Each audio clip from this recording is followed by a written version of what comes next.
ndayikureyo ntabwo ngo hari Imana ureba kandi ikora ibitangaza iyo nkuru iratangaza kandi iraryoshe. Imana ishimwe.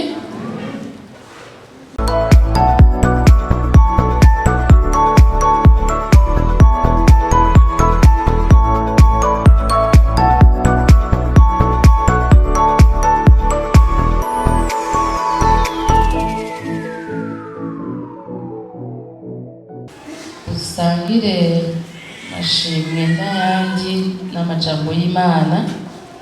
Ishengero ryacu mu Rukeco haraye habaye urubanza rutarahera rwo kubatiza. Turakengurukira Imana rwose. Inyuma y'imyaka 5 ikaba rishobora kubatiza abantu 72.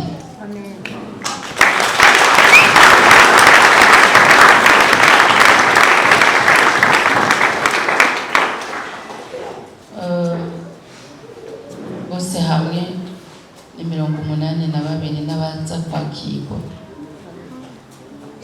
Ivyo rero ndazi ko hariho abantu muri mwebwe babifisemo uruhara mu gusenga, uvuga ubutumwa bwiza. Hariho n'abameze nk'ibivumbiko vya kera vy'ibiremesha ziko ngo ntirizime.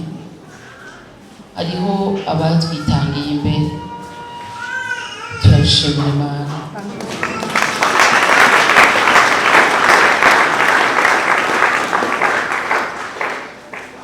Rero Yesu abahezagire yongera ashimwe. Ari kugira ngo dusangire amashimwe kandi mumenye ko mufise bene so bari aho hiya. Ubwo umuja kuramutsa abavyarawe babasuma n'abasambanyi, wibuke na bene so muzobana mw'ijuru. Erega turabafise. Ntitubafise abavyara bacu biba,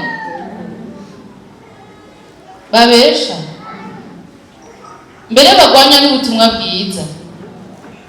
Ntibarinda kuba abavyara bacu. Murumva ko nashatse kuvuga gusa abanyamiryango b'amaraso asanzwe, tukababukabuka imanza zabo tukazitaba, ariko tukibagira imanza zabo tuzobana mw'ijuru. Ivyo ntibitubereye. Nibaza ko na data mw'ijuru atabidushimira, kubera Yesu yavuze ngo bene mama na bene data na mama n'aba bumva ijambo ry'Imana bakarikora. Amen. Sikuvuga rero ko bajya tubirengagiza tubafata nabi, mugabo ushatse kuvuga ngo nitwibagire ko turi umuryango mushasha, turi ubwoko bushasha Imana yaduhaye, urundi rugo tubamo n'uru nyene dukwiye kurukorera. Imana ihabwa icubahiro cyane. Muvyumvirije buhoro buhoro, kameremere karabafata. Mukwiye kuvyakira kuba umuvukanyi w'abantu b'Imana, tuvukana mu izina rya Yesu. Amen. Nibo bagusengera, nibo barazwi inshingano y'ivyawe. Amen. Okay, nico kirengana. Dusangire ijambo ry'Imana dufasha kwisengera. Umvirize ico mpwemu yera avuze, turisengere. Ijambo ry'Imana rivuga ngo bwira uwo ari we wese ijambo ry'Imana, babwire barumva.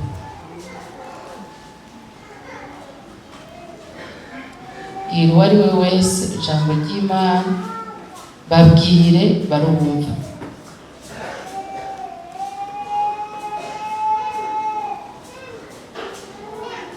Ndabasabe dusenge. Mwami Yesu, ndagushimiye yuko turi mu gikorwa watanguje. Turiko duhererekana inkoni waduhereje. Turiko dukora igikorwa wabereye umushinge n'ibuye rigumye imfuruka. None turagusabye iri koraniro si rito, riramutse ryumvise kandi rigakora. Utugirire neza, uturinde kuba imbuto z'ibiyumbirane, ariko duhe kuba imbuto z'ukuri, kuko wavuze ngo nije nabatoranije, nabise abakunzi banje, kandi nabashizeho kugira ngo mugende muramba imbuto, kandi ngo imbuto zanyu zameho. Rero bavuga kandi nabakira kuba abakunzi bawe, watugiriye neza, uduha ubwiza n'ububasha bwawe kugira ngo twame imbuto kandi imbuto zamaho. Turasabye rero ngo ubane natwe mu majambo yawe, icubahiro n'iganje bikugaruke ko mu izina ryawe ryera Yesu Kristo.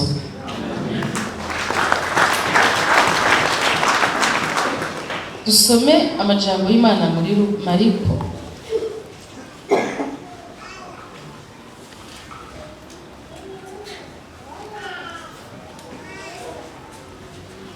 mu gice cya 6 umurongo w'indugeza ku 13. Ku bariko barandika mwandike na Luka 9 umurongo wa mbere n'uwa kabiri, kaca dusimbira ku wa 6. Imana ishimwe. Bwira uwari we wese ijambo ry'Imana, babwire barumva. Aleluya. Dusome hano haravuga ngo Yesu atuma intumwa 12 kwigisha. Atangura kubatuma babiri, abaha ububasha ku mpwemu zihumanye, ababuza ngo ntibagire ico bajana ku nzira atari inkoni gusa, ati ntimujane impamba canke isaho canke amahera mu mifuko yanyu, ariko mwambara inkweto kandi ntimwambara amapfunda abiri. Kandi arababwira ati inzu yose muzokwinjiramo abe ariyo mugumamwo kugeza aho muzovira aho hantu. Ahantu hose aho bazokwanka kubakira ntibabumve, mukivayo muze mukunkumure umukungugu wo mu birenge vyanyu, kibe ikimenyetso kibabera icabona. Baragenda bigisha ko abantu bakwiye kwihana, basenda abadayimoni benshi, basiga amavuta abarwaye benshi barakira. Dusome muri Luka 9 umurongo wa mbere n'uwa kabiri n'uwa 6. Umurongo wa mbere havuga ngo akoranya bamwe 12, abaha ubushobozi n'ububasha ku badayimoni bose no gukiza indwara, abatuma kubarira abantu ivy'ubwami bw'Imana no gukiza abarwayi. Umurongo wa 6, bagendagenda mu mihana bavuga ubutumwa bwiza, bakiriza abarwaye hose. Dusome muri Matayo igice ca 10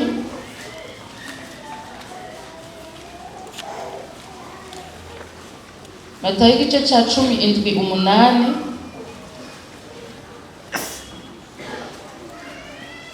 Imana ishimwe. Muntunge ntangurira umurongo wa mbere cyo dusimbira ku 7-8. Ahamagara abigishwa biwe 12, abaha ububasha ku mpwemu zihumanye n'ubwo kuzisenda no gukiza indwara zose n'ubumuga bwose. Murongo w'indwi, uko mugenda kose mwigishe muti ubwami bwo mwijuru buri hafi, mukize abarwayi, muzure abapfuye, mukize abanyamibembe, musende abadayimoni, mubiherewe ubusa, mubitangire ubundi. Amen. Eka dusangire aya majambo y'Imana tumaze gusoma duhereye kuri aya majambo yo muri Harico. Aba bantu izi nkuru zose intumwa 12 bari bamaze igihe babana na Yesu, hanyuma barabona ibyo Yesu akora, hanyuma kandi nabo bari bamaze kugirirwa neza igiti cyabo. Hanyuma Yesu duheruka gusangira amajambo y'Imana avuga ngo agomba kwigwiza muri twebwe. Yesu agomba kwigwiza muri jewe. Ibyo Yesu yari amaze igihe akora, umunsi umwe arabahindurira, babwiye ati ubu si je ndabikora, ubu ni mwebwe ngira ntume. Hari aho tubona ko yabanje kubarungika ngo imbere baho agira ace, ariko ubuho nibo nyene bagiye, nibo baza kuzana icegeranyo c'ivyabaye. Rero ijambo ry'Imana ry'uyu munsi ritubwira ngo tubabwire abantu bari mw'isi, tubabwire amaze kuzuka. Hari ijambo yavuze muri Matayo 28:18, yaravuze ngo jewe nahawe ububasha bwose mw'ijuru no mw'isi. 19 habandanya bavuga ngo nuko nimugende mubwire abaremwe bose ubutumwa bwiza. Imana ihabwe icubahiro cyane. Iyo tuvuze ubutumwa bwiza tubivane mu mvugo y'akamenyero tubishire mu mvugo itahuritse. Ubutumwa bwiza, kuvuga ubutumwa bwiza sikuja kubwira abantu ngo murahiye. Kuvuga ubutumwa bwiza ni ukuja kubabwira ngo akazi ko gutabarwa kabonetse. Amen. Rero Yesu niyo yadutumye kuja gutangaza inkuru nk'izihahamuka. Mugabo Yesu yadutumye kuja gutangaza inkuru z'uko ahubwo n'abahahamutse baronse ihumuriza. Kandi ni by'ukuri Yesu agomba ko abantu babaho neza, Yesu agomba ko abantu bahumurizwa, Yesu agomba ko abahahamutse baronka ihumure ry'imitima. Yesu agomba ko abantu barondereye hose bikanga nk'umudamu w'ubutinyanka wa 12 ans, imyaka 12 agwaye ubutinyanka, ngo yarivuje ngo ariko aho gukira ngo bikaguma byongerekana, ngo yaramariye ibyiwe ku bavuzi. Yesu agomba ko bene abo noneho baronka uwo baruhukirako. Aho nagorewe nza naroha twama turirimba ngo natevye cane kwitaba uwamama gazineza nyuma nizeye ijambo ryiwe ankura yaranyisa. Haleluya, Imana ishimwe. Kubera twasanze twaratevye ni kuko aho tumuronkeye, aho duhuriye nawe. Jewe naribajije umwanya munini, naramaze n'isaha yose nibaza n'amasengesho menshi nivugana nari hehe, kubera ko ibintu ntabimenye n'ingoga, nari nzitswehe. Ariko narabimenye ko nari mwishayo y'ivyaha, n'urudigiti ruri hano nararubonye. Nari kure aho amatwi azivye, yuzuye ibyaha, yuzuye ukutizera, yuzuye ukwiheba, amaso yuzuye amarira, yuzuye inkuru mbi wabonye, yuzuye ibintu byinshi bibi, ubwenge bwuzuye bitandukanye, bamwe n'amanyama abandi no gucokezwa ikuzimu, hasi uri giteterwa, bandi bishize hejuru, twuzuye bibi. Hanyuma Yesu yaraje, aho duhuriye nawe dusanga twari twaratevye kumubona. Imana ikomerwa amashi menshi.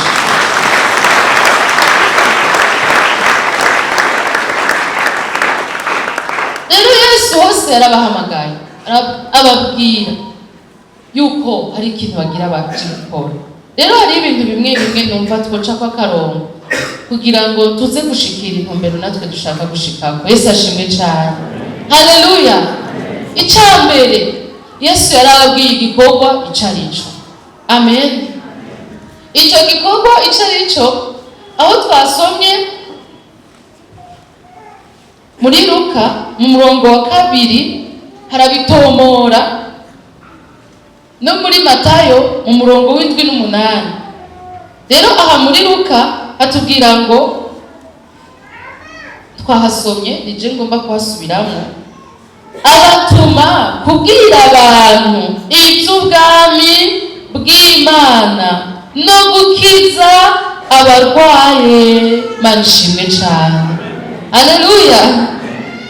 Ahavugirwa ijambo ry'Imana no gukiza abarwaye ni mission iri kumwe, ni igikorwa kiri kumwe. Dusome hajya dusubiremo, ndiko ndasubiramo hahandi muri Matayo igice ca 10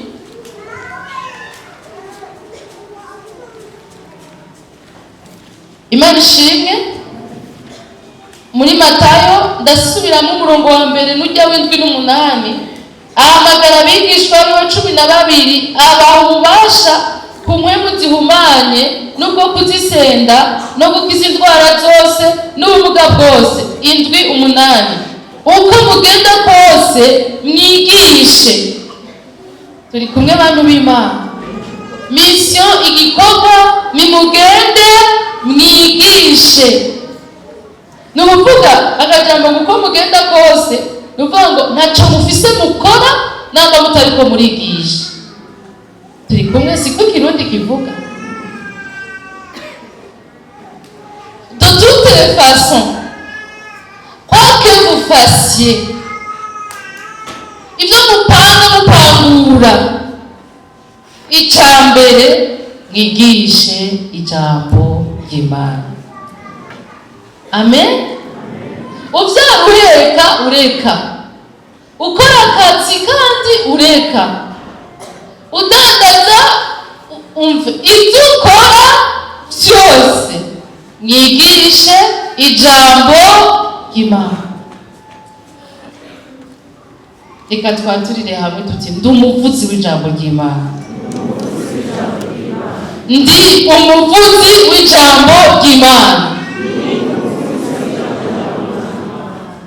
Ndabwira ikintu kimwe, tutavuga ijambo ry'Imana uzovuga ibindi, uzovuza ibitagira impera, ariko wavuga ijambo ry'Imana. Ukorera Imana nta buhombe burimwo, ubikora ubikunze maze wirabire. Hari ibindi abantu biriko baravuga n'inguvu nyinshi, hari n'igihe bibaherana ukaza wumva ngo kandi kabavuze byinshi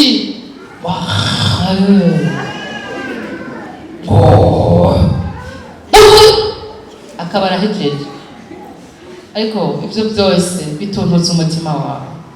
Reka duhindure tuvuga ijambo ry'Imana uko mugenda kose, kandi muri ijambo ngo uko mugenda kose ntiharimwo ngo ibyo ukora byose, harimwo ngo aho ugera hose, aho uri hose, aho ugeze hose.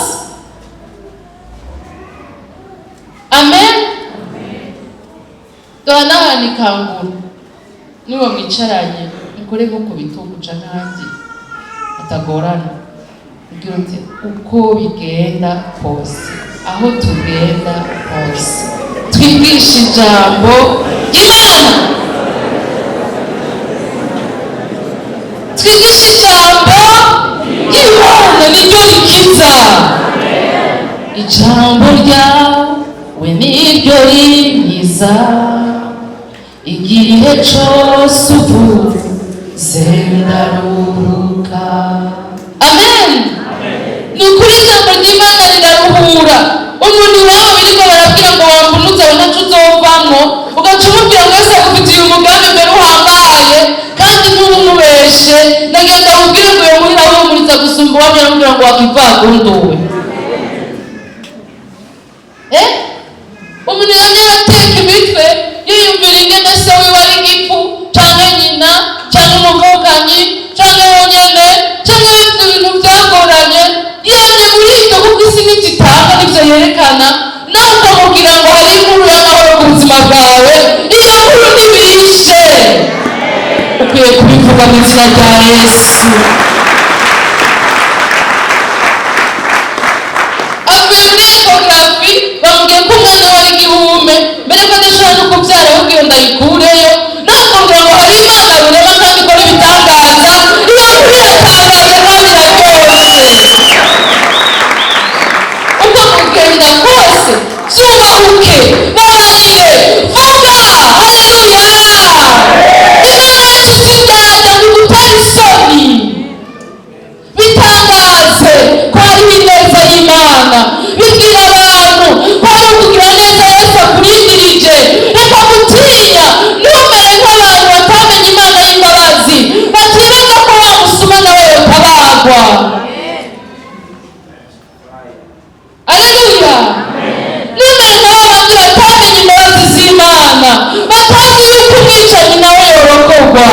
babaye nabo barakunda gutabarwa babuze aho babica babwira inkuru nziza yo kwizera yesu ni umutabazi w'ubuzima bwacu. Haleluya. Nakizontera isoni shiti ibyaha byanje zamanira tagusa uwo musaraba